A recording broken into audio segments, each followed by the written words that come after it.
Kayaknya dia menarik, ternyata itu mencerahkan sekali gitu ya. Ini ada banyak pertanyaan nih Pak Hilmi, wah menarik sekali nih. Jadi tadi saya mohon maaf tadi sempat crash, jadi keluar sebentar pas lagi masuk ternyata ini pertanyaan hilang semua, tapi ini udah dikopikan saya. Jadi ada beberapa pertanyaan. Yang pertama, saya mau bertanya kalau logam pengemban Li-nya beda, apakah efektivitas baterainya beda? Sejauh pengalaman Pak Hilmi, logam apa yang paling bagus sebagai pengemban baterai L-lithium gitu kan? Ini pertanyaan yang menarik ya. Jadi saya mau highlight juga ya untuk di aplikasi baterai ini ya untuk material, yaitu kita mostly untuk anoda katoda kita tidak menggunakan pure metal gitu, tidak menggunakan pure logam gitu. Jadi memang biasanya itu compound ya, baik compound yang without lithium ataupun yang dengan lithium ya. Kalau yang without lithium itu misalnya tadi MnO2 gitu ya, ataupun V2O5 gitu ya, ataupun TiO2. Dia itu aslinya memang tidak ada lithiumnya gitu ya. Tapi ketika di assemble dalam sel, kemudian dioperasikan, nah lithium itu masih bisa interkalasi ke sana. Lithium itu bisa masuk ke sana ya. Ataupun yang compound-compound yang memang dia punya, dia udah punya lithiumnya udah ada gitu ya. Misalnya kita punya Li, Fe, PO4, ataupun Li, Mn, PO4 gitu ya. Ataupun kita punya misalnya yang sifatnya Li-Silicon structure gitu ya. Kita punya Li3, V2A, vanadium fosfat lainnya gitu. Itu ada model-model seperti itu gitu. Tapi kita tidak menggunakannya sebagai pure logam itu enggak gitu ya. Tapi kita bisa gunakan metal-metal yang ada itu untuk doping ya, doping ataupun substitusi gitu ya. Misalnya saja kalau kita punya aslinya itu yang di develop itu adalah lithium cobalt oxide ya, LiCOO2 gitu ya. Nah, itu kemudian dimasukkan lagi elemen-elemen yang lainnya, ada manganisnya masuk ya, kemudian ada nikelnya masuk gitu ya. Kalau istilah yang sekarang kita kenal dengan istilah NCM. Nah, itu yang banyak banget digunakan untuk termasuk diantaranya untuk electric vehicle gitu ya. Kalau Tesla misalnya pakai NCA ya, nikel, cobalt, aluminium gitu ya. Nah, jadi itu tidak pure logam yang digunakan ya. Mungkin seperti itu, Pak Alfian.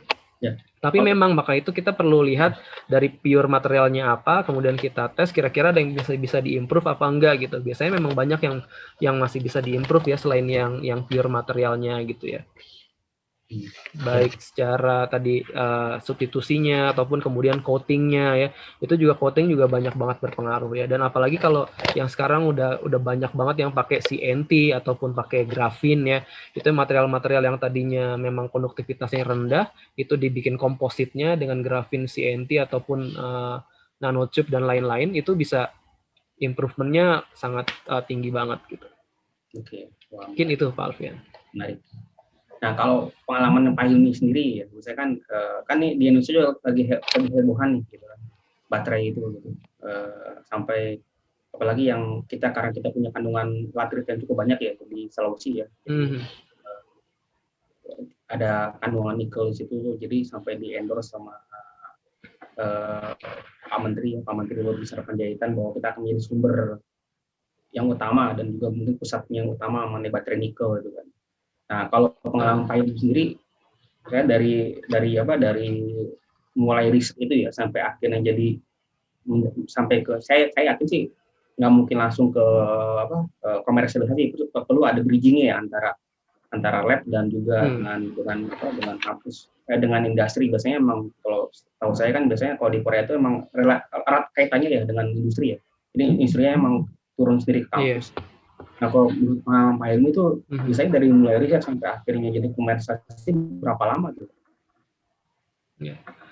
Nah, ini kan sebenarnya kalau kita bicara baterai ya sama sih seperti bicara applied materials yang lain ya, atau kayak solar cell aja ya.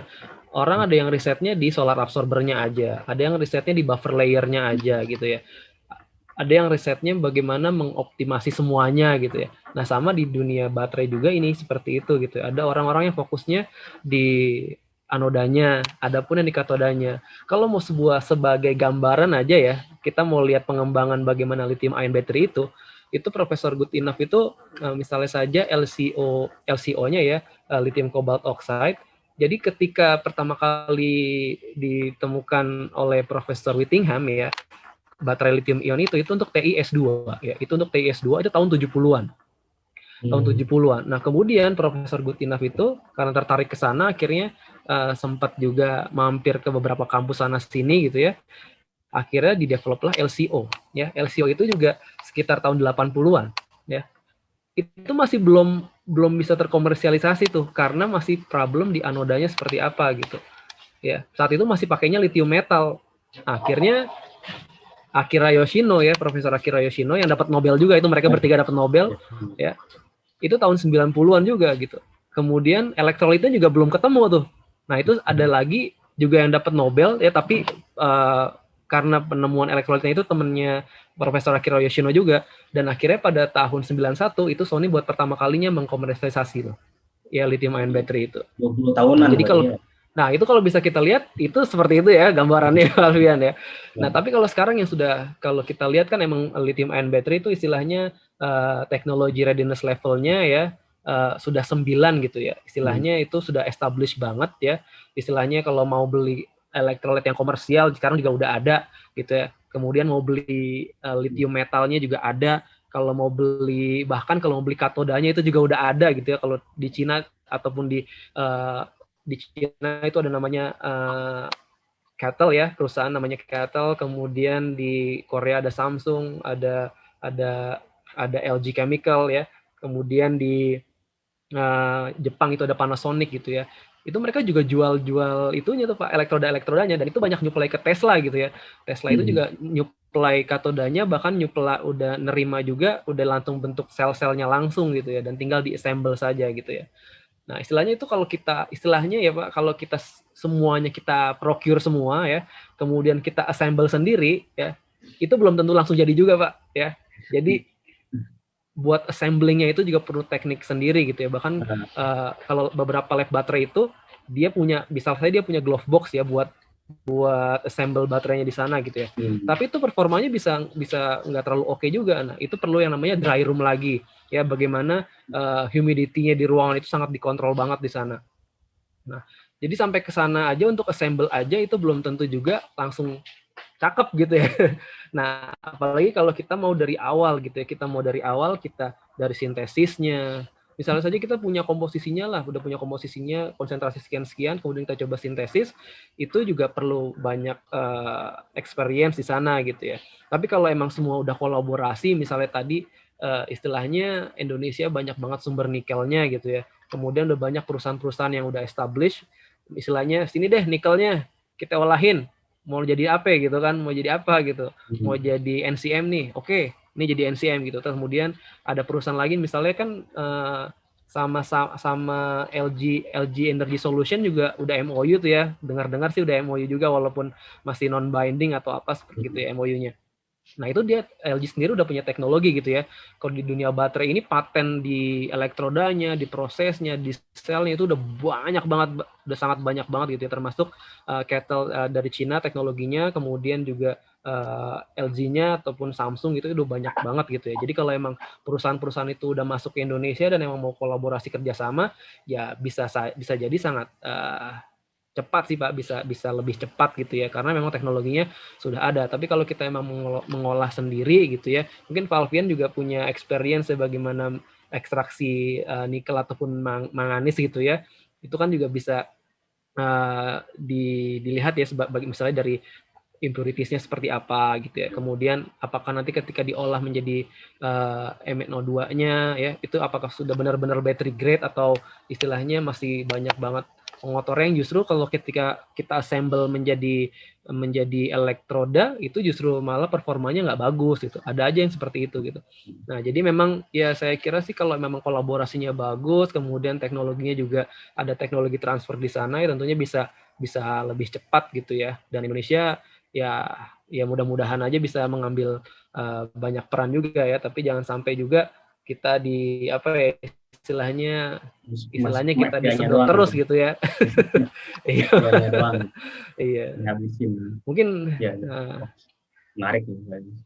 Ya, ini ada lagi pertanyaan, ini tentu saja dari Ibu Tiurma tadi. Ya mungkin Pak Alfian yang lebih sudah Pak Alfian, mungkin nanti Pak Alfian bisa share juga bagaimana kolaborasi antara kampus dan industri biar cakep gitu ya Pak. Iya. Hmm. Masih Ya agak Pak. berat di Indonesia mah gitu kan. Belum terlalu bridgingnya belum terlalu. Jadi emang masih contoh juga kami juga punya yang tadi Pak Hilmi bilang tentang manganese oxide ya. Kita juga ngembangkan tapi akhirnya malah kita larinya ke coating ya, ke coating. Jadi kita bikin manganese coating warna hitam karena kebetulan manganese oxide, manganese ferrit ya, kita jadi reaksikan dengan iron oxide jadi manganese ferrit warna hitam dan dia tahan suhu tinggi gitu kan. Ibaratnya itu bisa jadi salah satu alternatifnya ya untuk ini, untuk apa, untuk cat yang membutuhkan ketahanan suhu tinggi dan tidak berubah warna gitu, tidak berubah warna sama sekali.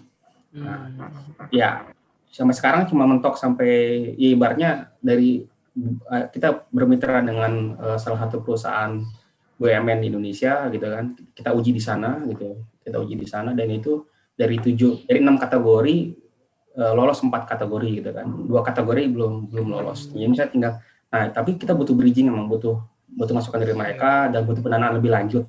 Nah itu gitu, pendanaan lebih lanjut ini yang terkadang agak sulit gitu kan. Jadi pihak industri sendiri enggan untuk memberikan dana, pemerintah pun menganggap cukup gitu kan. Jadi ya udah stop gitu kan. Stop ya. Kalau waktu saya di Jepang tuh emang begitu mereka melihat riset saya dan ada kemungkinan untuk komersialisasi, mereka langsung datang ke kantor gitu ya. Dan ibaratnya mereka bersedia membiayai gitu kan. Nah, karena mereka bisa membiayai, maka pemerintah stop dananya gitu loh. Jadi dari dana pemerintah stop, dana dari industri gitu kan.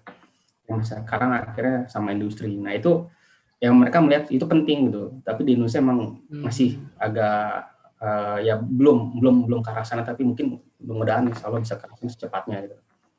Memang kolaborasi ini penting gitu antara manapun juga. Tidak mungkin industrialisasi hanya yang mengembangkan teman-teman di kampus, teman-teman peneliti, karena memang kita butuh advice dari teman-teman industri ya, bagaimana caranya, oh ini butuh begini, butuh begitu, karena mereka yang tahu gitu loh, mereka yang tahu kondisi seperti apa gitu.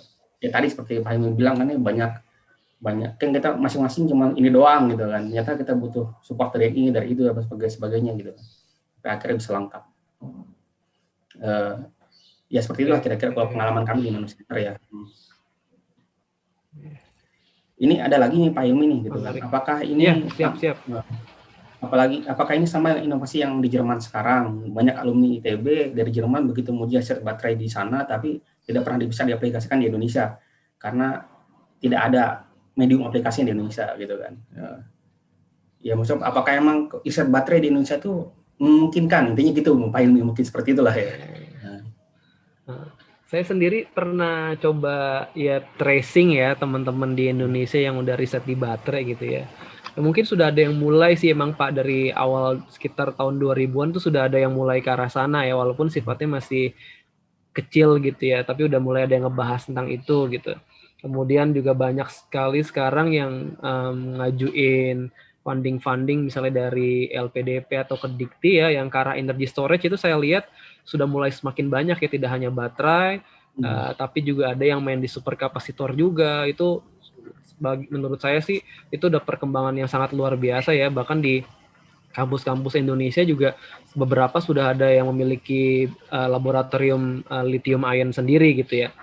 Dan salah satu yang contohnya yang besar itu kan yang di UNS ya, itu bahkan sudah sampai ada prototipenya, sudah ada selnya, kemudian udah ada modulnya, udah sampai bisa menjalankan motor ya. Itu juga cukup menarik sekali sih. Nah, kalau yang tadi ditanyakan ya ini riset yang sama dengan yang inovasi di Jerman.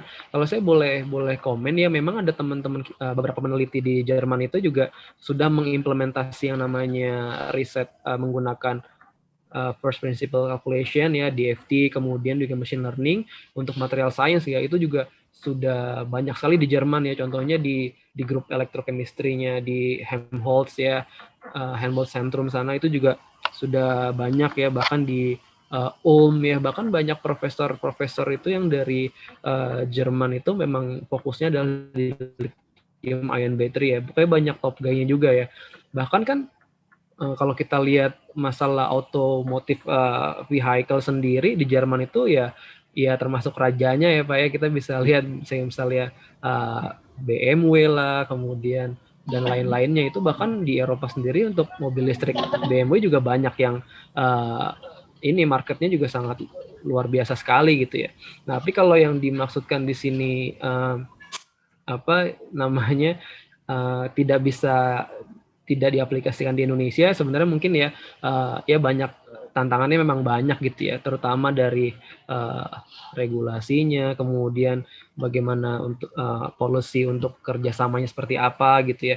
Bahkan kalau Indonesia ingin misalnya saja punya target pengembangan mobil listrik aja gitu ya, kita tahulah sejarah beberapa tahun yang lalu seperti apa ya. Kita ya banyaklah cerita-cerita seperti itu ya. Mungkin itunya juga yang membuat banyak yang mundur juga gitu ya untuk menerapkan itu ya.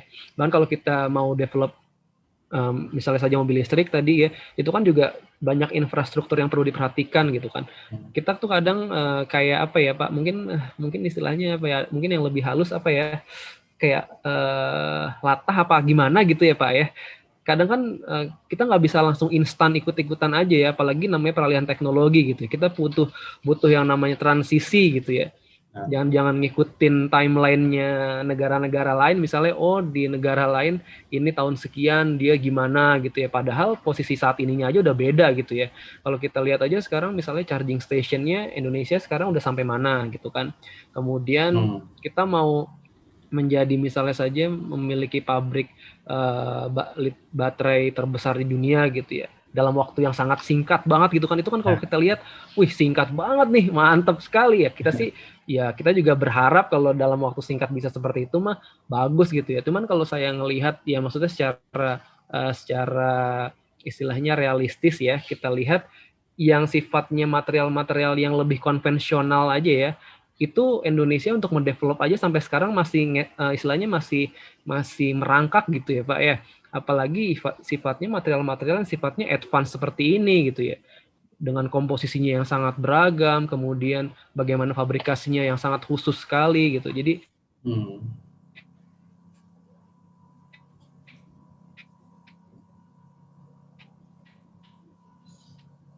Halo Pak Hilmi, challenge itu tetap ada, dan untuk aplikasinya juga.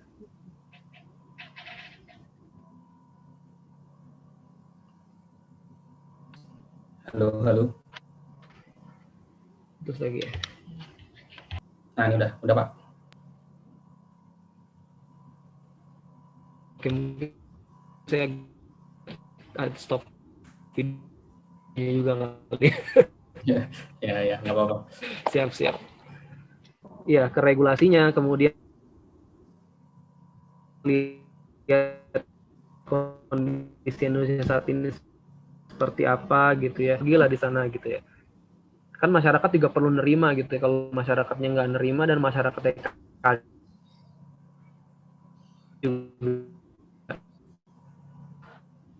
ya susah juga gitu kan.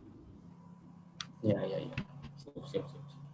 Ya memang ya, tadi emang butuh itu, Pak. komprehensif ya, kayak intinya gitu ya. Jadi kalau emang kita berpikir untuk mengembangkan suatu hal itu, kita perlu kebijakan yang komprehensif gitu, supaya itu semuanya bisa berjalan. Saya juga jadi teringat gitu, kami juga di Nanocenter lagi ada proyek dengan industri ya. Jadi ekstraksi material intinya gitu kan.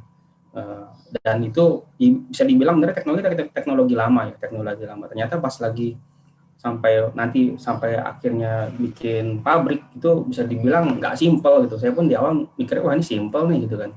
Ternyata nggak sesimpel itu. Jadi ya sekarang uji labnya, nanti kita ada pilot plan-nya, baru pabriknya. Jadi untuk sampai ke pabrik itu mungkin butuh waktu 2 tahun gitu loh. Penelitian dulu di awal, pilot plan-nya, adjusting sebagainya, baru akhirnya ke pabrik. Ya emang butuh waktu yang lama lah gitu untuk sampai akhirnya bisa komplit ya gitu. Paling itu teknologi yang lama ibaratnya, bukan teknologi baru banget. Tapi ternyata seperti itu gitu, butuh effort ya. Ini ada 2 pertanyaan terakhir nih, mungkin Pak Abid Fahreja dari UP ini Pertamina ya Pak mungkin. Tadi saya lihat ada Pak Abid nih. Silakan Pak kalau mau bertanya langsung Pak ke Pak Hilmi di open mic-nya gitu kan.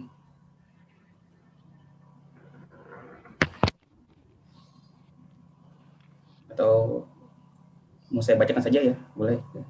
Ya, boleh. Halo. Nah, silakan ditanya langsung ke Pak Hilmi pertanyaannya. Halo, assalamualaikum. Ya, terima kasih atas kesempatan. Warahmatullahi. Kebetulan Mas Hilmi ini adalah kakak kelas saya, jadi saya alhamdulillah banget dipertemukan di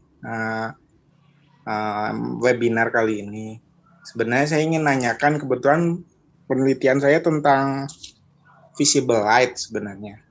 Tapi bagaimana hubungannya ketika sebuah intinya splitting H2O menjadi hidrogen dan oksigen, tapi di sisi lain sebenarnya visible light itu bisa charge atau mendischarge sebenarnya untuk sebuah baterai ketika sebuah elektrolit itu dengan separator menggunakan katoda anoda. Begitu sebenarnya intinya pertanyaan saya.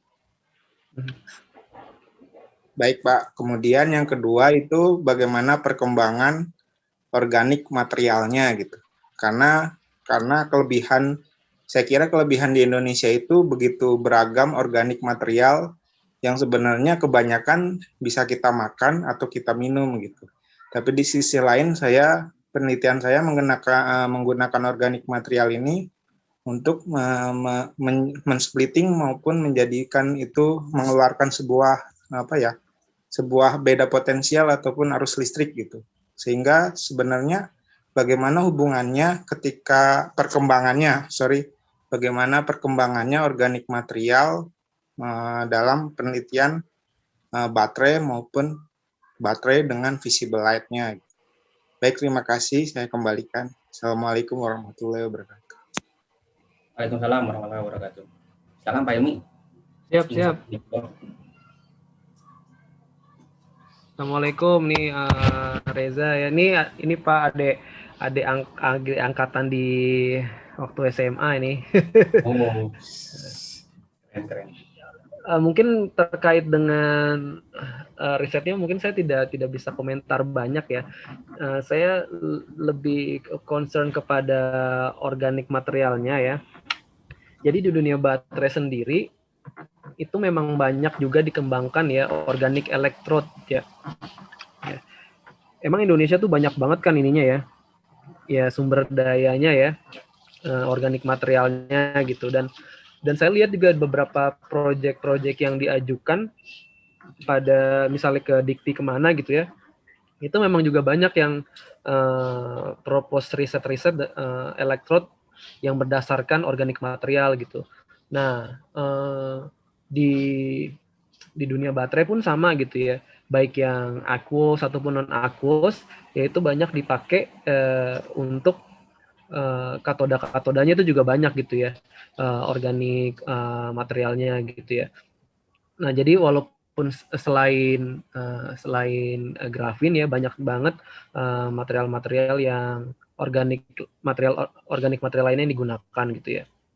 Nah kemudian pengembangan baterai dengan irradiation UV atau visible light, kalau saya boleh komen juga, ini kita sempat ada sedikit riset ya.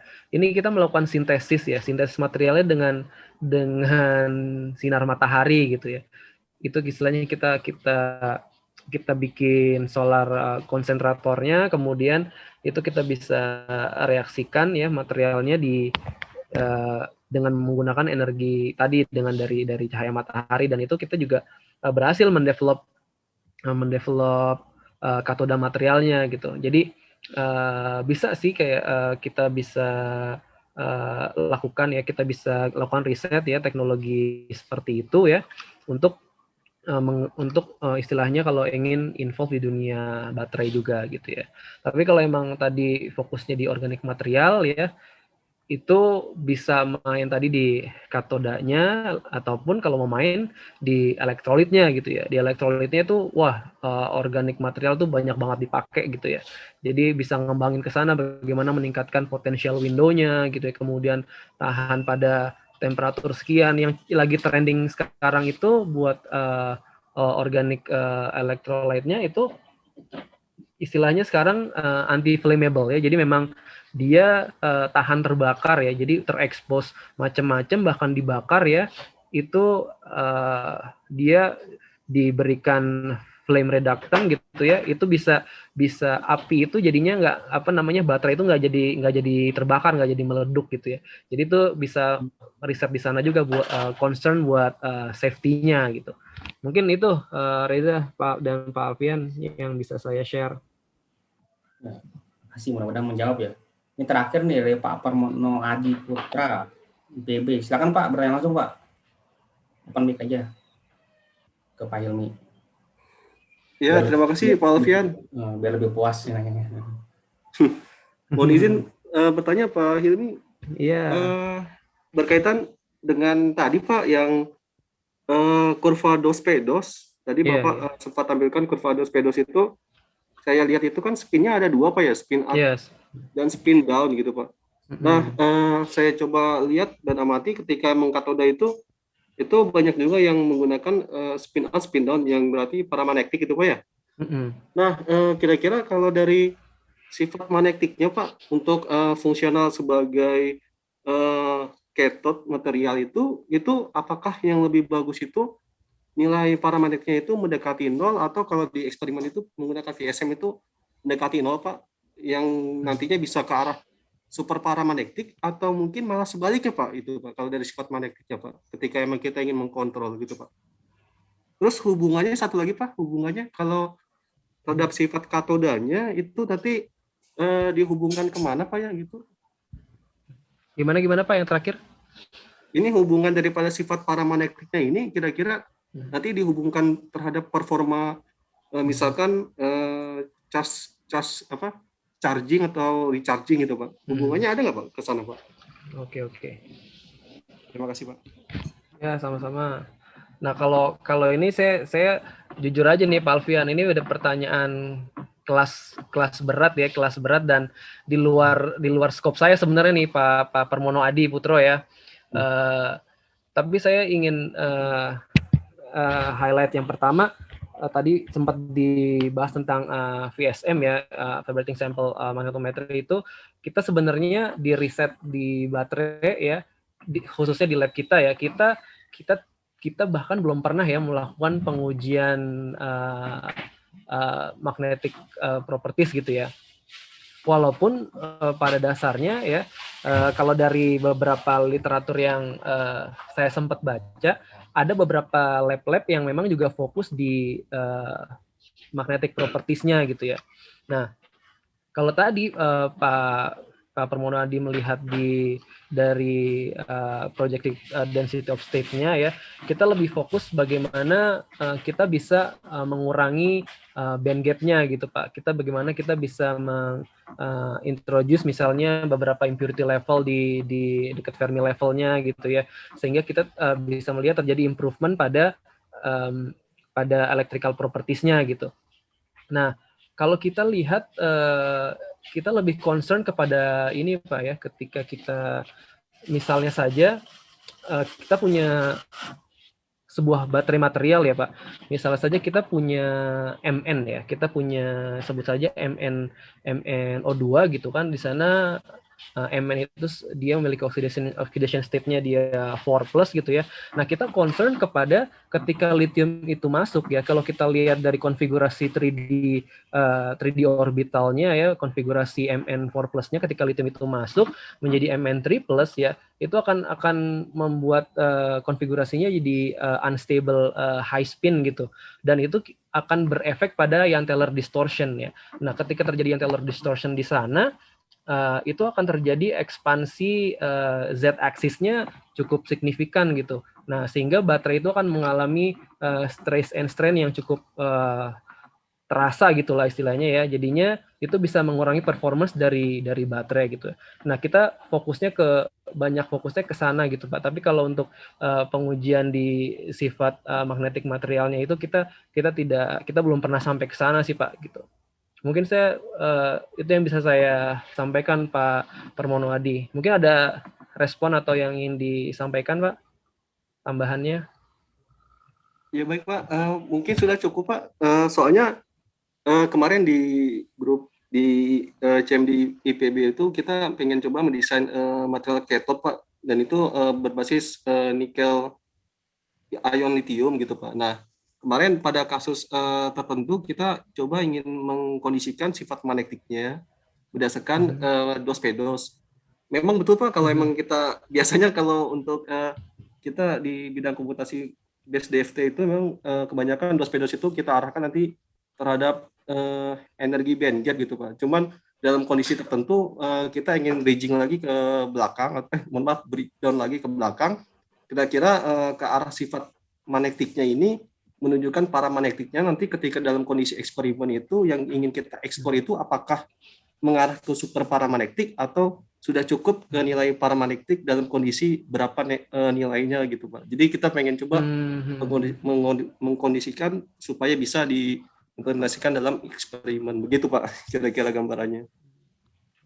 Terima kasih Pak. Ya, terima kasih Pak, ini menarik banget sih. Emang saya lihat tidak terlalu banyak ya yang fokus di magnetic properties-nya untuk develop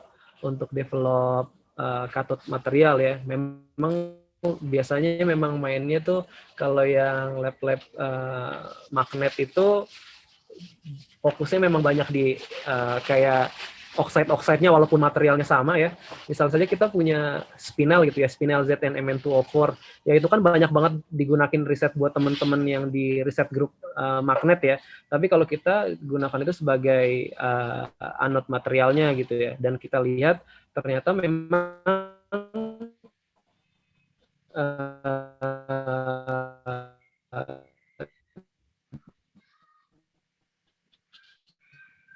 ZnMn2O4 itu yang spinel structure itu dia bisa digunakan. Terima kasih Pak Permonadi sharing-sharingnya.